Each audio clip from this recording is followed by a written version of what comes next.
for over 30 years, Harry Houdini dazzled audiences with his different stunts and superhuman endurance. So what finally put him 6 feet under? The Hungarian-born escape artist jumped off bridges while handcuffed and wearing leg irons. He slithered out of sealed milk cans filled with water, and he devised a Chinese water torture cell in which he submerged and suspended upside down by his ankles. None of those did he. I guess he was able to get out and survive. So Houdini's heart-pounding getaways usually involve a healthy dose of trickery, but they were also genuine risks. In 1915, Houdini nearly suffocated during a stunt in which he was shackled and buried under 6 feet of dirt.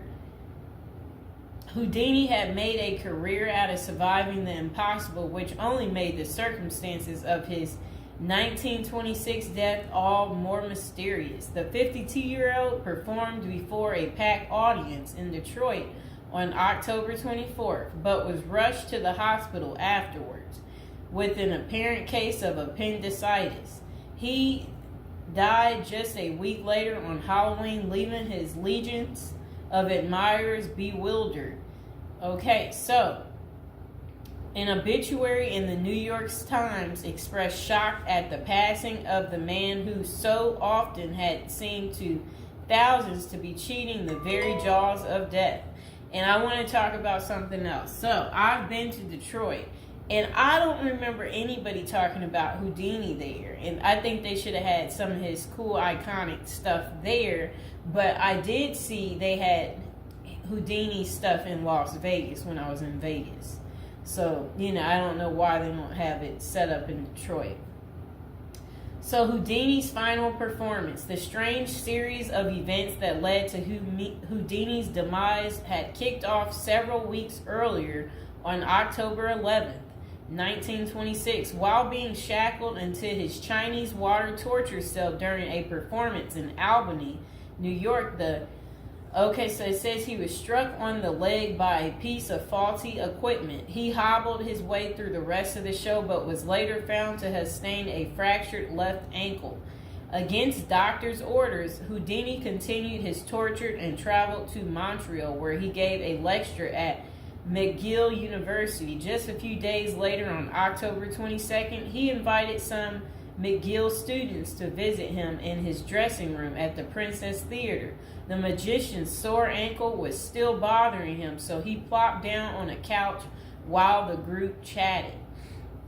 At some point, a student named J. Gordon Whitehead arrived and asked Houdini if it was true that he could resist hard punches to his abdomen, a claim that the magician had supposedly made in public.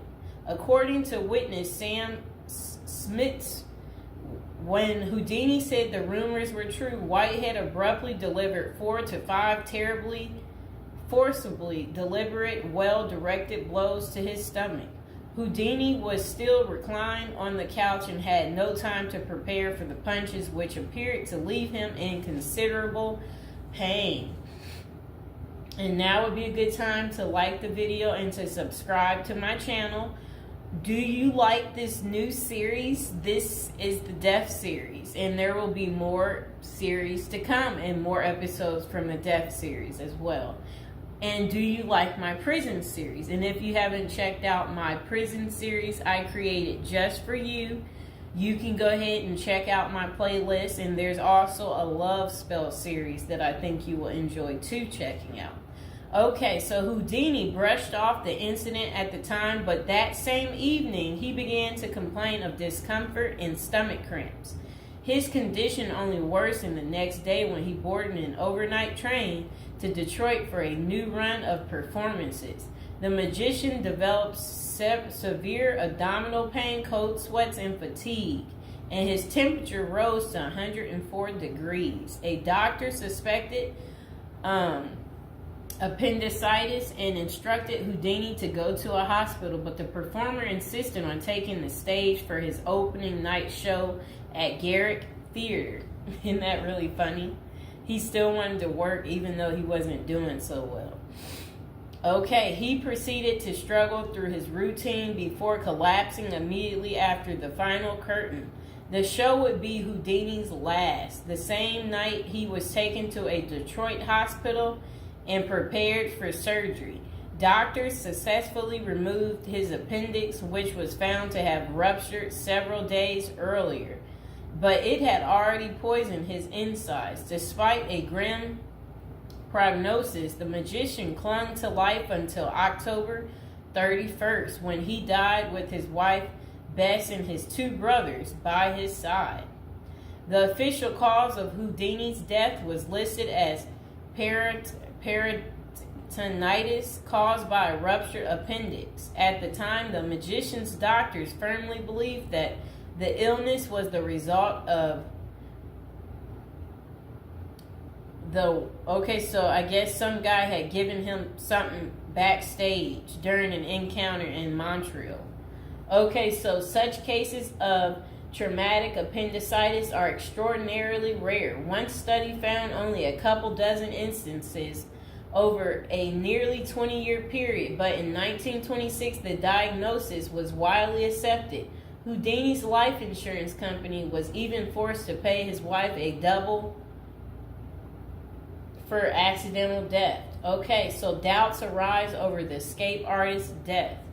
Houdini was laid to rest in Queens, New York. And this is what his little, I never knew that was where he is. There he is right there. Okay, that was his tombstone.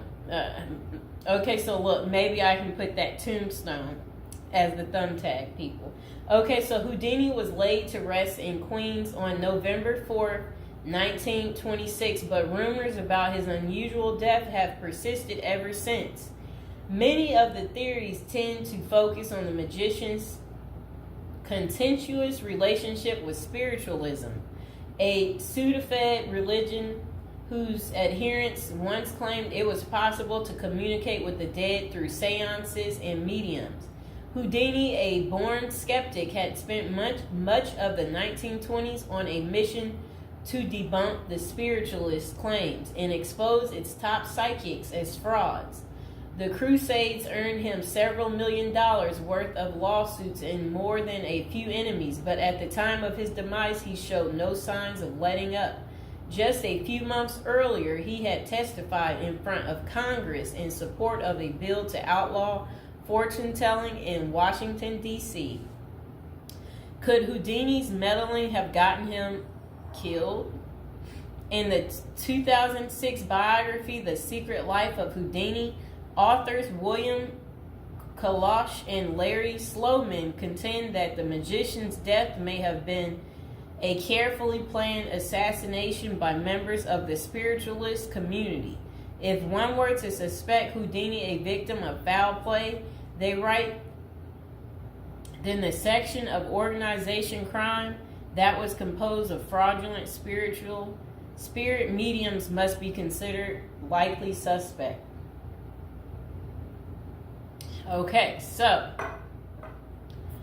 Kalash and Sloman argue that the spiritualists had a history of poisoning their enemies, and they note that no autopsy was ever performed to confirm Houdini's death. I wonder why.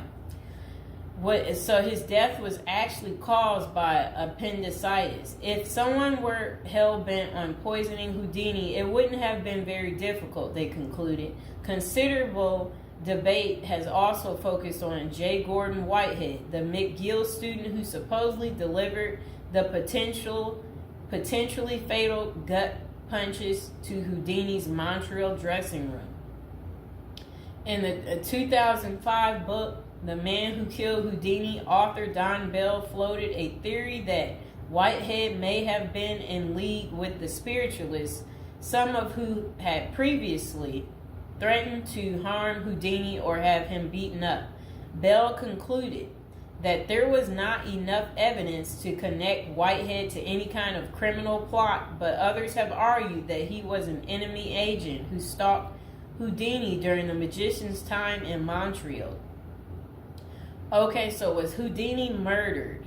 The true cause of Houdini's demise may never be known for sure, but the majority of scholars tend to dismiss the murder theories as mere speculation. For them, the more pressing question is whether Houdini's ruptured appendix had any connection to the stomach blows he received a few days earlier. Don't forget to like the video, and if you're new to the channel, go ahead and hit that subscribe button. So while the evidence shows that such conditions is indeed possible, many consider it more likely that Whitehead's punches simply caused Houdini to ignore an already existing case of appendicitis. By the time the magician finally sought out treatment, the theory goes it was already too late. Interestingly, perhaps the most sought after source for information about Houdini's death is none other than Houdini himself in what amounted to his ultimate test of the spiritualist's claims. The magician promised his wife Bess that he would try to communicate with her from beyond the grave. Bess went to hold an annual Houdini seance for 10 years before finally abandoning the search in 1936.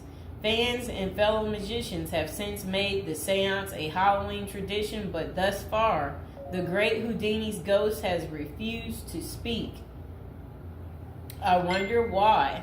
So I hope you guys enjoyed hearing about what happened to Harry Houdini and how he passed away on Halloween.